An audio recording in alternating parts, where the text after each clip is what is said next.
قرآن پاک کی ایک ہی وقت میں مختلف صورتوں کی مختلف آیات نازل ہوتی رہیں، ان آیات کو آپ علیہ السلام نے کیسے ترتیب دیا؟ جی وحی کے ذریعے ترتیب دیا۔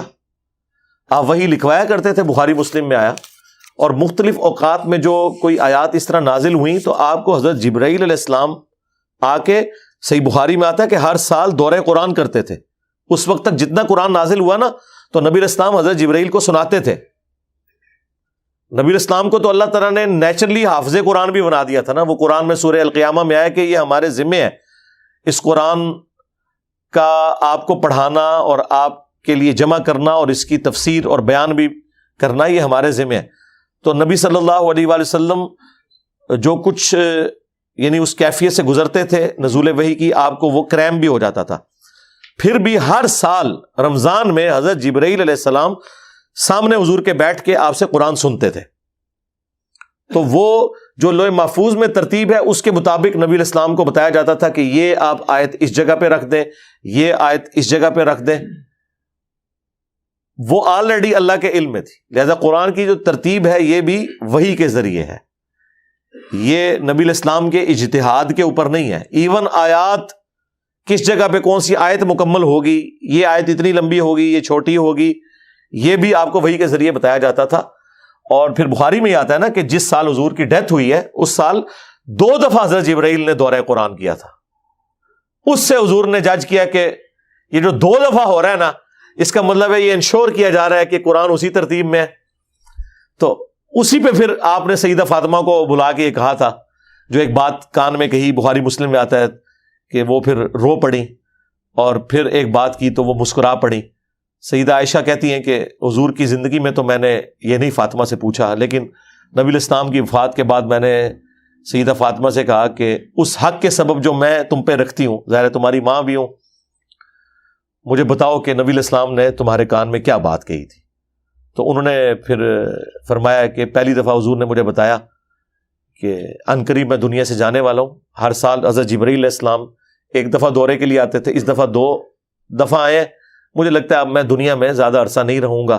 اس پہ میں رو پڑی، اور پھر انہوں نے بتایا کہ میرے اہل البیت میں سب سے پہلے تم مجھے آ کے ملو گی، اور 6 مہینے بعد فوت ہوگی سیدہ فاطمہ، اور کیا تم اس پہ خوش نہیں ہو کہ تم جنتی عورتوں کی سردار ہو؟ تو اس پہ میں مسکرا پڑی۔ تو نبی علیہ السلام کو پہلے یہ بات پتہ تھی، لہٰذا قرآن کی جو ترتیب ہے، اگرچہ قرآن اس ترتیب میں نازل نہیں ہوا، قرآن سرکمسٹانسز کے اوپر نازل ہوا ہے، اور یہ قرآن کی وہ خوبی ہے جو تورات اور انجیل میں بھی موجود ہے۔ اس سے پہلے کبھی بھی کتابیں سلیبس کی فارم میں اس طریقے سے نازل نہیں ہوتی تھی، وہ پہلے سلیبس دیا جاتا تھا اور اس کے مطابق عمل کیا جاتا تھا۔ قرآن وہ واحد کتاب ہے جو سلیبس ہے لیکن سرکمسٹانسز کے اوپر۔ اگر غزوہ احد ہوا ہے تو غزوہ احد کے فوراً بعد سورہ آل عمران کی 60 آیات میں غزوہ احد کے اوپر کمنٹری آ گئی ہے۔ غزوہ بدر پہ کمنٹری آ گئی سورۃ الانفال کے اندر، غزوہ خندق کے اوپر کمنٹری آئی ہے سورۃ الاحزاب کے اندر، اور غزوہ تبوک کے اوپر تو سورہ توبہ میں اتنی ڈیٹیل کمنٹری آئی ہے۔ ہر لمحے صحابہ کرام کو یہ فیل ہوتا تھا کہ اللہ تعالیٰ ہمیں ہر حوالے میں گائیڈ لائنز دے رہا ہے، اسی لیے 23 سال تک قرآن نازل ہوتا رہا۔ اور یہی وہ چیز ہے جو گاسپل آف جان میں موجود ہے، اور اسی طریقے سے اولڈ ٹیسٹمنٹ کے اندر بھی موجود ہے نبی علیہ السلام کے بارے میں کہ اللہ تعالیٰ ان کے منہ میں اپنا کلام ڈالے گا، وہ اپنی خواہش سے کچھ نہیں کہیں گے، وہ وہی کہیں گے جو اللہ تعالیٰ انہیں وہی کرے گا۔ وما ينطق عن الهوى ان هو الا وحی یوحى۔ نبی علیہ السلام کی خصوصیت اگلی کتابوں میں یہ لکھی ہوئی ہے کہ یہ کتاب ان کے سینے کے اوپر نازل ہوگی۔ حضرت موسیٰ علیہ السلام کو تو تختیوں کی شکل میں دی گئی ہے۔ بہرحال یہ ایک بہت بڑی شان ہے۔ قرآن میں اللہ نے فرمایا لو انزلنا هذا القرآن على جبل لرأيته خاشعا متصدعا من خشیۃ اللہ۔ اگر یہ کسی پہاڑ پہ بھی نازل کرتے نا تو وہ پھٹ جاتا اللہ تعالیٰ کی خشیت کی وجہ سے۔ تو نبی علیہ السلام کے سینہ مبارک پہ مسلسل 23 سال تک یہ نازل ہوا، اور آپ کی بھی ایک خاص کیفیت بن جاتی تھی۔ بخاری مسلم میں ہے کہ نبی علیہ السلام کو سخت سردیوں میں بھی پسینہ بہنا شروع ہو جاتا تھا، آپ کے ناک سے جس طرح خراٹے کی آواز ہے یہ نکلنا شروع ہو جاتی تھی، اور جب آپ پہ یہ کیفیت طاری ہوتی تھی ظاہر آپ کو تو نہیں پتا ہوتا تھا، آپ کی مرضی سے تو وہی نازل نہیں ہوتی تھی نا۔ اچانک جب صحابہ کرام یہ دیکھتے کہ حضور پہ وہ کیفیت میں آپ جا رہے ہیں تو آپ کو ایک چادر اڑا دی جاتی تھی اور سب لوگ اپنی گردنیں جھکا لیتے تھے. نبی اسلام کو اس حالت میں وہ دیکھتے بھی نہیں تھے. اور پھر جب نبی اسلام نارمل پوزیشن میں آتے تھے پھر آپ علیہ السلام وہ آیات تلاوت کرتے تھے. تو یہ سب کا سب معاملہ اللہ تعالیٰ کی وحی کی تائید کے ساتھ چل رہا تھا. اسی والے سے وہ خبیث ایک تسلیمہ نسرین بنگلہ دیش میں جس نے کہا تھا کہ یہ تو صحابہ کرام نے خود ترتیب دے دی ہے، نعوذ باللہ. ایسا نہیں ہوا. نبی اسلام خود وہی لکھوایا کرتے تھے. حافظ قرآن کیوں تھے؟ حافظ اس وقت تک ہو ہی نہیں سکتا جب تک کہ آیات ترتیب میں ہو ہی نہ. تو حافظ کا کانسیپٹ ہی یہی ہے. پھر ریٹن فارم میں وہ جو کیا گیا وہ جمع ایک جگہ کیا گیا. سینوں میں تو صحابہ کے جمع تھا. وہ 700 صحابہ جنگ یمامہ میں شہید ہوئے، صحیح بخاری میں آتا ہے. تو حضرت عمر نے مشورہ دیا کہ اسے ایک ریٹن فارم میں اس طریقے سے ایک جگہ جمع کیا جائے. تو پہلے تو حضرت ابوبکر ریلیکٹنٹ تھے لیکن بعد میں انہوں نے ایگری کیا. اور اس میں بخاری میں آتا ہے ایک آیت ایسی تھی کہ جس میں حضرت خزیمہ بن ثابت انصاری کے پاس ہی صرف وہ ریٹن فارم میں ملی. زبانی تو یاد تھی، ریٹن فارم میں جب تک 2 گواہیاں نہیں ہوتی تھی نا اس کو اس ترتیب میں نہیں ڈالا جاتا تھا. تو وہ حضرت خزیمہ بن ثابت انصاری کو ملی جن کے بارے میں سنن نسائی میں وہ واقعہ بھی ملتا ہے. انہوں نے رسول اللہ کے لیے گواہی دے دی تھی کہ جب وہ سودا ہوا تھا ایک جانور کا تو وہ بندہ مکر گیا تھا تو انہوں نے کہا میں گواہی دیتا ہوں کہ تم نے رسول اللہ کے ساتھ یہ سودا کیا ہے.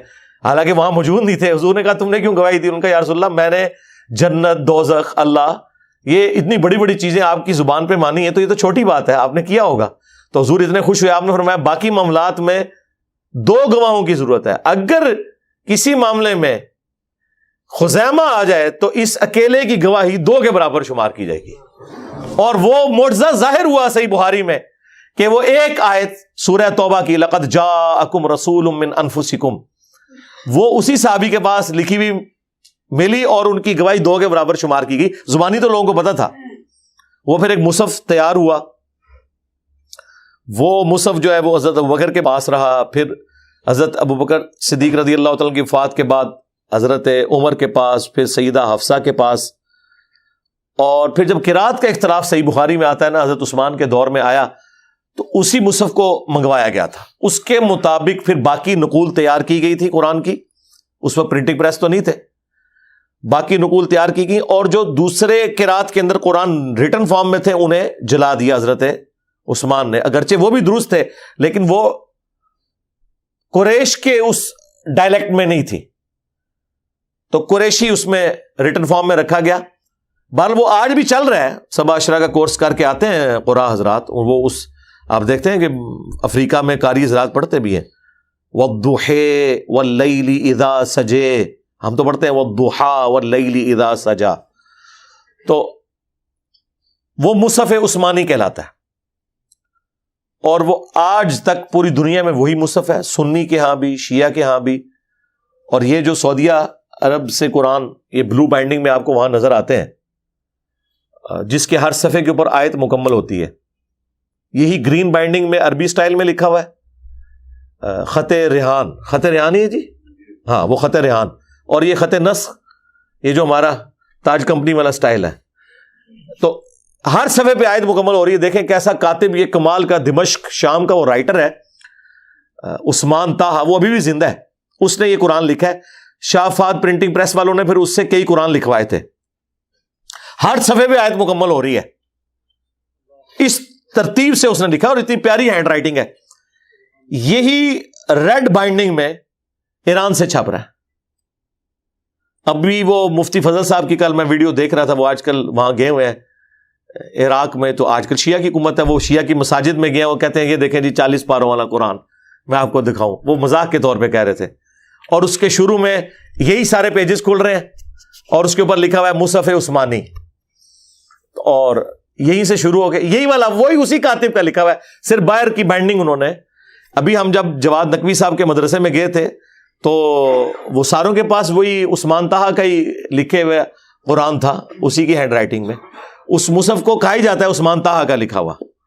تو بس عوام میں مشہور ہے جی سنی اور شیعہ کا قرآن الگ ہے جی. وہ بکری کھا گئی، وہ بکری کھانے والی روایت تو سنن ابن ماجہ میں موجود ہے، روایت بھی صحیح ہے، بکری کھانے سے قرآن کیسے ختم ہو گیا؟ اگر قرآن کے صفات کوئی آگ بھی لگا دیتا ہے یا کسی دریا میں بہا دیتا ہے پرانے اوراق کو، تو قرآن کو ختم تو نہیں کوئی کر سکتا۔ ایون قرآن کی جو پروف ریڈنگ ہے وہ آپ کو پتہ ہے کون کرتا ہے؟ حفاظ کرتے ہیں۔ اینڈ پہ کم از کم 4-5 حفاظ نے لکھا ہوتا ہے کہ ہم نے اس کو لفظ بہ لفظ پڑھا، اس میں کوئی غلطی نہیں ہے۔ قرآن تو 40 کریمنگ کے ذریعے رہا ہے۔ یہ پرنٹنگ پریس تو اب آئے ہیں، پہلے لوگوں کے گھروں میں قرآن تو نہیں ہوتے تھے نا۔ یہ تو اللہ بھلا کرے اجمیر شریف والوں کا انہوں نے پرنٹنگ پریس بنایا، اور بغداد شریف والوں نے اس کی انک بنائی، تو آج قرآن اور یہ بخاری مسلم پرنٹ ہو رہے ہیں۔ اتنی بزرگوں کی خدمات ہیں، ہاں کتنی نے گوریاں دی اور کتنی۔ تو پہلے تو نہیں لوگوں کے پاس یہ چیزیں ہوتی تھی۔ تو اب یہ ماشاء اللہ تعالیٰ یہ سارا سلسلہ شروع ہوا۔ تو سنی شیعہ کا قرآن ایک ہی ہے، اس سے کوئی قرآن ختم نہیں ہو جاتا۔ اس طرح کی روایتوں کی وجہ سے یہ نہ سمجھے کہ قرآن ختم ہو گیا۔ اور باقی جو قرات کا اختلاف ہے وہ بھی اسٹیبلش ہے، اس سے کوئی فرق نہیں پڑتا۔ یہ جو مصحف عثمانی ہمارے پاس موجود ہے، اسی کو فالو کریں۔